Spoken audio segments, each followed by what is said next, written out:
సన్న బియ్యం వచ్చినాయి. వచ్చే నెల నుంచి రేషన్ షాపుల్లో పంపిణీకి ఏర్పాట్లు, స్టాక్ పాయింట్లకు చేరుతున్న రైస్. కొత్త కార్డులతో కలిపి ఏడాదికి 22 లక్షల టన్నులు అవసరమని అంచనా. మరి వచ్చే నెల నుంచి వెళ్ళి సన్న బియ్యం ఇస్తుందట ప్రభుత్వం. ఇప్పటికేమో 3-4 నెలల నుంచి కూడా చెప్తున్నారు. ఈ నెలకు ఆ నెల పోస్ట్ పోన్ అవుతా వచ్చింది. మళ్ళీ ఇప్పుడు కూడా ఉగాది తర్వాత ఇక ఉగాది కానుకగా సన్న బియ్యం ఇవ్వబోతా ఉన్నామని చెప్పి ఇప్పటికే పౌర సరఫరాల శాఖ మంత్రి ఉత్తమ్ కుమార్ రెడ్డి గారు ఆల్రెడీ గతంలో కూడా ఒక 4-5 సార్లు చెప్పిండు. సో సార్ వీటితో పాటు కొత్త రేషన్ కార్డులు కూడా ఇవ్వండి. ఉగాదికి కొత్త రేషన్ కార్డులు కూడా ఇస్తే సో వాళ్ళకి కూడా కొత్తగా ఎంతో మంది రేషన్ కార్డుల కోసం వెయిట్ చేస్తా ఉన్నారు. మీరు 3 దశలు ఇస్తారా 4 దశలు ఇస్తారా కానీ ఓ దశకి ఓ 25% మంది ఎంతమందికి ఇవ్వాలో అంతమందిలో ఒక 25% మందికి ఒక దశకి ఇచ్చేసేయండి. వాళ్ళకు కూడా సన్న బియ్యం ఇవ్వండి. మళ్ళీ దీంట్లో కూడా ఎటువంటి అవకతవకలు లేకుండా ప్రభుత్వం ఒకటి చెప్తుంది, ఇక్కడ ఒకటి జరుగుతుంది.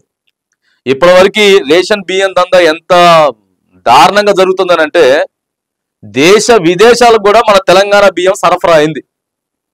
మామూలు స్మగ్లింగ్ కాదు, అది విపరీతమైనటువంటి స్మగ్లింగ్. దాన్ని దృష్టిలో పెట్టుకొని ఇప్పుడు సన్న బియ్యం వచ్చినా కూడా ప్రజలు దాన్ని వాడుకునేదానికి తినేదానికి ప్రయత్నం చేస్తారు కాబట్టి సో అది బయటికి వెళ్ళేటటువంటి ఆస్కారం తక్కువ ఉంటుంది. మంచి ఆలోచన చేస్తా ఉన్నారు. కాకపోతే మళ్ళీ ఈ కూడా ఉంటారు దొంగలు, దీనికి కూడా దొంగలు ఉంటారు. ఆడ రేషన్ షాపు డీలర్ దగ్గర నుంచే దొంగ స్టార్ట్ అవుతాడు, గోడౌన్ల దగ్గర దొంగలు ఉంటారు.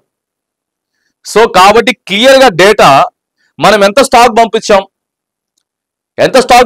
గోడౌన్కి, ఎంతమంది రేషన్ కార్డులకి హాస్టల్కి సరఫరా అయింది, తర్వాత ఎంత మిగిలిపోయింది, ఆ మిగిలిపోయిన స్టాక్ మళ్ళీ రిటర్న్ వచ్చిందా లేకపోతే నెక్స్ట్ మంత్కి దాన్ని తగ్గించి పంపించాలనా, వీటి మీద ఎక్కువగా పౌర సరఫరాల శాఖ అధికారులు దృష్టి పెట్టాలి.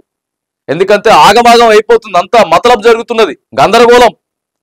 ఏడికెళ్ళిపోతుందో అర్థం కాదు. బస్తాలు మారుస్తారు, ప్రభుత్వం దగ్గర నుంచి వచ్చిన బస్తాలు కాకుండా వేరే బస్తాలలో వేసుకొని పోతారు. ఇదే డ్రామా ఉన్నారు కొంతమంది అధికారులు. దాంట్లో కూడా కొంతమంది అధికారులు చూసి చూడనట్టు లంచాలకు ప్రలోభాలకు తలొక్కి బాగా ఆగం పట్టించేసిర్రు ఇన్ని రోజులు రేషన్ బియ్యాన్ని. సో మరి ఇప్పుడు కొత్త బియ్యం అయితే మరి సన్న బియ్యం అయితే వస్తా ఉన్నాయి అని చెప్తా ఉన్నారు. రేషన్ షాపుల ద్వారా సన్న బియ్యం పంపిణీ చేసేందుకు జిల్లాలో సివిల్ సప్లై ఆఫీసర్లు అన్ని ఏర్పాట్లు చేస్తున్నారట. ఏప్రిల్ నెల నుంచి సన్న బియ్యం అందించేందుకు వీలుగా స్టాక్ పాయింట్లకు సన్న బియ్యం నిల్వలు చేరుతున్నాయి. ప్రభుత్వం నుంచి అందిన అంతర్గత ఆదేశాల మేరకే సివిల్ సప్లై ఆఫీసర్లు సన్న బియ్యం మరాడించి తెప్పించి రెడీగా ఉంచుతున్నట్లు తెలిసింది. ఏడాదికి 22 లక్షల టన్నులకు పైగానే అవసరం అవుతుంది. తెలంగాణ వ్యాప్తంగా ప్రస్తుతం 89,096 లక్షల రేషన్ కార్డులు ఉండగా 2,81,71,000 మంది లబ్ధిదారులు ఉన్నారు. కొత్తగా మరో 10 లక్షల రేషన్ కార్డులు మంజూరు అయ్యే అవకాశం ఉందని ఆఫీసర్లు చెప్తా ఉన్నారు. చూడండి, ఒక 10 లక్షలట అంటే కొత్తగా దరఖాస్తులు చేసుకున్నది దాదాపుగా 25 లక్షల మంది దరఖాస్తులు చేసుకున్నారు ప్రజాపాలనలో కానీ లేకపోతే ఆ ఫుడ్ సెక్యూరిటీ ఆ యాప్లో కానీ. సో ఇట్లా 25 లక్షల మంది చేసుకుంటే ఓ 10 లక్షలు ఇవ్వడానికి మరి సన్నద్ధం అవుతా ఉంది. సో ఏప్రిల్ నుంచే మరి కొత్త రేషన్ కార్డులు ఇచ్చి ఆ తర్వాత మరి సన్న బియ్యం ఇచ్చేటటువంటి ఆలోచనలో ప్రభుత్వం ఉంటే మంచిదే. ఈ లెక్క అదనంగా 30 లక్షల మందికి లబ్ధిదారులు పెరుగుతారు.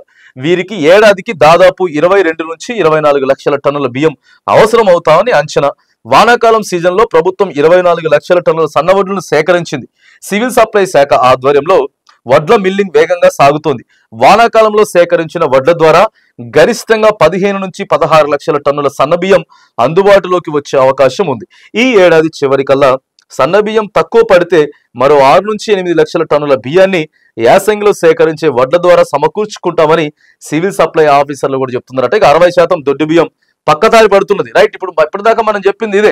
60% ఇచ్చినటువంటి ఇన్ని రోజులు రేషన్ బియ్యంలో 60% పక్కదారి పట్టించేసింది. మామూలుగా కాదు, ఇక దానివల్ల కోటీశ్వరులు అయ్యారు. దీన్నే ప్రధానంగా ఒక బిజినెస్ గా ఎంచుకొని బకాసూర్లంతా కూడా ఇన్ని రోజులు తిన్నారు. సో కాబట్టి ఇప్పుడు సన్న బియ్యాన్ని తీసుకొచ్చి బాజాప్తా లెక్కకు లెక్క ఇచ్చేటటువంటి ప్రయత్నం చేస్తే కొద్దిగా ఈ దందా ఆగుతుంది. ఆ తర్వాత సన్న బియ్యం ఇచ్చినటువంటి పేరు కూడా ప్రభుత్వానికి ఉంటుంది. ఏదేమైనా కానీ మళ్ళీ దీన్ని పోస్ట్ పోన్లు చేయకుండా మీరు ఏవైతే కొత్త రేషన్ కార్డులు 10 లక్షల మంది లబ్ధిదారులకు ఇవ్వాలనుకుంటున్నారో ఆ ఉగాది కల్లా, ఉగాదికి అటు ఇటు కొద్దిగా 2-3 రోజులు అటు ఇటు అయినా సరే 10 లక్షల మందికి రేషన్ కార్డులు ఇచ్చి ఆ తర్వాత ఏప్రిల్ నెల నుంచి బాజాప్తా వాళ్ళ లెక్క ప్రకారం సన్న బియ్యం ఇస్తే దందాన్ని ఎంతో అరికట్టిన రైతులు ప్రభుత్వం కూడా కొంత మంచి పేరు వచ్చేటటువంటి అవకాశం కూడా ఉంటుంది.